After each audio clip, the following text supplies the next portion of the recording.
Hola, soy Gerson Cifuentes y hoy veremos el inicio de la era democrática en Guatemala.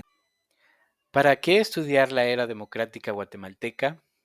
Primero, como obtención de información para conocer los hechos históricos más importantes. Segundo, para comprenderlos, porque la historia no es solamente una compilación de datos, sino también la capacidad de comprender, aplicar y validar dichos datos.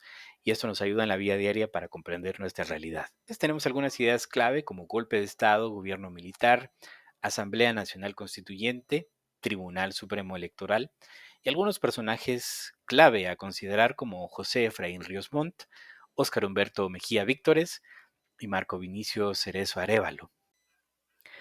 De manera paradójica, fueron los últimos dos gobiernos militares, el de Efraín Ríos Montt y el de Óscar Mejía Víctores, los que comenzaron el proceso de democratización al establecer y convocar órganos e instituciones que velaran por la autonomía y, de manera ideal, por la transparencia del proceso electoral.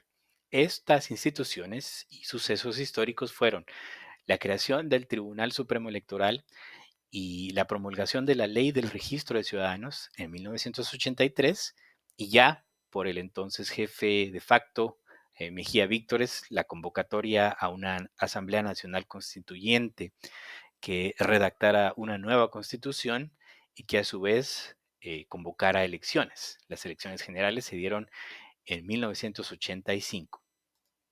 En las elecciones de 1985, Vinicio Cerezo fue electo como el primer presidente de la era democrática de Guatemala y asumió al año siguiente, el 14 de enero de 1986, día en el cual la nueva constitución también entró en vigencia. Sin embargo, la era democrática en Guatemala no ha sido ajena a las crisis tanto constitucionales como políticas. En la imagen vemos a Jorge Serrano Elías, el segundo presidente electo en Guatemala, que en 1993 propició un autogolpe de Estado donde por algunos días suspendió el Congreso, anuló la Constitución e intentó regresar al tiempo antiguo de la concentración de poder en una sola persona. Serrano Elías tuvo que huir del país y el poder fue tomado por el entonces Procurador de los Derechos Humanos, Ramiro de León Carpio. Tras el llamado Serranazo de 1993, las elecciones en Guatemala se han propiciado de manera ordenada y en la mayoría de los casos transparente.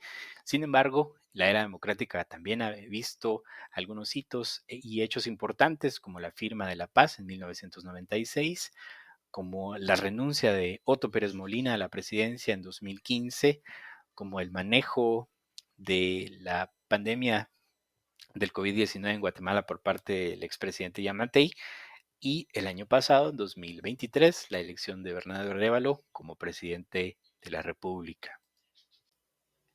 Desde la elección de Vinicio Cerezo hasta la reciente elección de Bernardo Arévalo, estos han sido los presidentes guatemaltecos: Marco Vinicio Cerezo, Jorge Serrano Elías, Ramiro de León Carpio, Álvaro Arzú, Alfonso Portillo, Álvaro Colón, Otto Pérez Molina, Alejandro Maldonado Aguirre, Jimmy Morales, Alejandro Yamatei y Bernardo Arévalo.